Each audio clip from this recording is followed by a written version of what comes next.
සුබ දවසක් හැමෝටම. ඉතින් අද මම මේ වීඩියෝ එකෙන් කතා කරන්න බලාපොරොත්තු වෙන්නේ Allied Health Science degree එකක් කරපු ළමයෙක්ට government job වලට යන්න බැරිද? මේ වෙනකොට මොන වගේ තත්ත්වයක්ද තියෙන්නේ? Allied Health Science degree එකක් කරපු ළමයෙක්ට යන්න පුළුවන් job fields මොනවද? මේ ගැන තමයි අද මම කතා කරන්නේ. මේ වීඩියෝ එක ඉවර වෙනකන් මාත් එක්ක රැඳිලා ඉන්න කියලා ආරාධනා කරනවා. එහෙනම් අපි යමු වීඩියෝ එකට.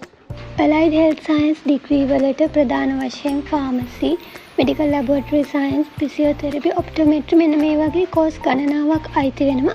Allied Health Science degrees කියලා කියන්නේ professional degrees. ඒ කියන්නේ එක වෘත්තියක් පාදක කරගෙන තමයි මේ වගේ ඉගෙනීම සිද්ධ කරන්නේ. එතකොට මේ ඩිග්‍රී ඉවර වුණාට පස්සේ රැකියාවලට බඳවගන්නේ කොහොමද?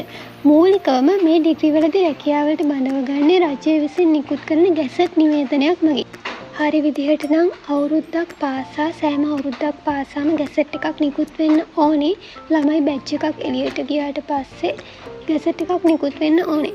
නමුත් මේ වෙනකොට යම් යම් ප්‍රශ්න ටිකක් නිසා ගැසට් එකක් නිකුත් වෙන එක ප්‍රමාද වෙලා තියෙනවා.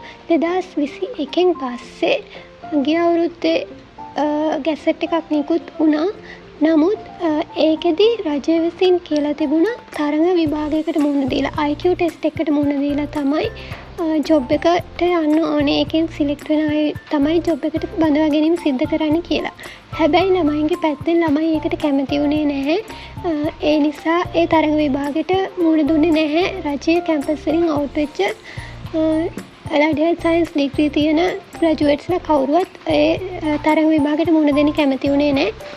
ඊට පස්සේ යාලා දැන් මේ වෙනකොට නඩුවක් දාලා තියෙනවා. ඒ නඩු කටයුත්ත නිසා මේ දැන් අවුරුද්දකට වැඩි කාලයක් මේ නඩුව දිගින් දිගට ඇදමින් පවතිනවා. ඒ නිසා මේ වෙනකොට රජයේ රෝහල් වලට සමසෞඛ්‍ය උපාධිධාරීන් කවුරුවත් බඳවා ගැනීම සිද්ධ කරලා නැහැ. දැන් වසර ගණනාවකින් අපේ බැච් කීපයක්ම මේ වෙනකොට එළියේ ඉන්නවා අයින් වෙලා ඒත් ගවර්න්මන්ට් ජොබ් වලට යන්නේ නැතුව මේ ගැසට් එකේ තියෙන ප්‍රශ්නෙත් එක්ක. ළමයින්ගේ පැත්තෙන් මේකට ඉදිරිපත් වෙන තර්කය තමයි මේවා ප්‍රොෆෙෂනල් ඩිග්‍රීස් නිසා නැවත IQ ටෙස්ට් එකක් ලියලා මේවට යන්න ඕනේ නැහැ. එයාලා ඒකට ඉදිරිපත් කරන විසඳුම තමයි common merit exam එකක් තියෙන එක. ඒ කියන්නේ කැම්පස් හැම එකකටම පොදු exam එකක් තියලා ඒකේ රිසල්ට්ස් අනුව රිසල්ට්ස් පිළිවෙලට ළමයිව ගන්න කියන එක තමයි ළමයින්ගේ පැත්තෙන් ඉදිරිපත් වෙලා තියෙන මතය. ඒත් රජය දිගින් දිගටම කියන්නේ IQ ටෙස්ට් එක මගින් මේ බඳවා ගැනීම සිද්ධ කරන්න ඕනි කියලා. මොකද ඒ නිසා තමයි මේ ප්‍රශ්නේ ඇති වෙලා තියෙන්නේ. කොහොම වුණත් මේ වෙනකොට අපේ බැච් කීපයක්ම ගවර්න්මන්ට් ජොබ් වලට යන්නේ නැතුව ඉන්නවා. රජයේ රෝහල් වල වේකන්සිස් මේ වෙනකොට ගොඩක් තියෙනවා. ඒ නිසා මේවා ෆිල් වෙලා නැහැ. මෙන්න මේ නඩු කටයුතු දිගින් දිගටම ඇදීම සහ මෙන්න මේ ගැසට් එකේ තියෙන ප්‍රශ්නෙත් එක්ක. කොහොම වුණත් අපි හිතනවා මේ ප්‍රශ්නේ දැන් වසර ගණනාවක් තිස්සේ ළමයි සටන් කරනවා, රජයත් එක්ක සාකච්ඡා කරනවා මේ ප්‍රශ්නෙට ඉක්මනට විසඳුමක් ලැබෙයි කියලා. ඒ අනුව මොකද රජයේ රෝහල් වල පුරප්පාඩු දිගින් දිගටම වැඩි වෙනවා, වැඩ කරගෙන යන්න බැරි තත්වයකට එනවා. ඒ නිසා මේ පුරප්පාඩු ඉක්මනට පිරවිලා මේකට විසඳුමක් ලැබෙයි කියලා අපි විශ්වාස කරනවා. ඉතින් මේ වෙනකොට රජයේ රෝහල් වල රැකියා සම්බන්ධයෙන් තියෙන ඔන්න ඔය වගේ තත්ත්වයක්. මේ වෙනකොට ග්‍රැජුවේට් වෙලා ඉන්න අපේ සීනියර් අයියලා අක්කලා ප්‍රයිවට් සෙක්ටර් එකේ ජොබ් වල තමයි නිරත වෙලා ඉන්නේ. සමහර අය නම් පිටරට ගිහිල්ලා තියෙනවා. එයාලා සමහර අය private pharmacy lab, private hospitals වල වැඩ කරනවා.